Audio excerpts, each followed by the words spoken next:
Hello guys, मैं हूं गिरीश और हाजिर हूं आज आप लोगों के सामने एक नई कहानी के साथ। ये कहानी है एक तालाब की जिसके अंदर तीन मछलियां रहा करती थी। एक मछली का नाम था प्रज्ञा, जो हमेशा अपने विवेक से ही अपना काम किया करती थी।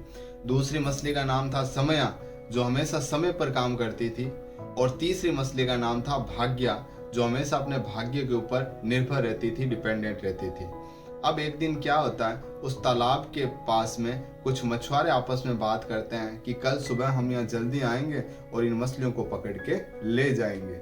तो उसमें से जो प्रज्ञा मछली है वो समया के पास जाती है, उन दोनों के पास, समया और भाग्या के पास, और उसे कहती है कि कल सुबह तक जब तक मछुआरे यहाँ आए उससे पहले पहले हमें इस स्थान को छोड़ देना चाहिए। तो जो समया मछली है वो कहती है कि समय आने पर मैं अपने आप कर लूंगी।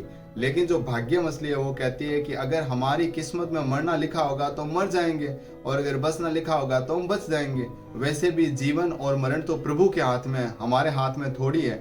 तो ऐसे करके वो दोनों उस जगह को छोड़ने के लिए तैयार नहीं होते हैं। लेकिन जो प्रज्ञा मछली थी उसे पता था कल क्या होने वाला है, इसलिए उसने अपने विवेक का इस्तेमाल किया और उसने वो स्थान है वो छोड़ दिया।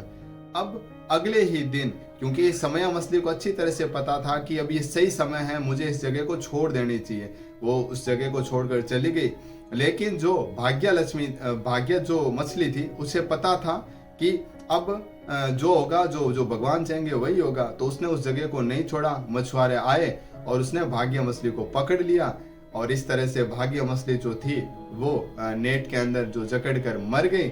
और इस तरह से तीनों मछलियों ने अपने अपने अनुसार खुद को बचाया। एक को मरना तय था क्योंकि उसे अपनी किस्मत पर विश्वास था। तो इंसान को कर्म करते रहना चाहिए, भाग्य में जो लिखा है वो तो बाद की बातें हैं, वो होता रहेगा। आपको कैसी लगी मेरे कमेंट सेक्शन में मुझे सुझाव जरूर भेजिएगा। धन्यवाद।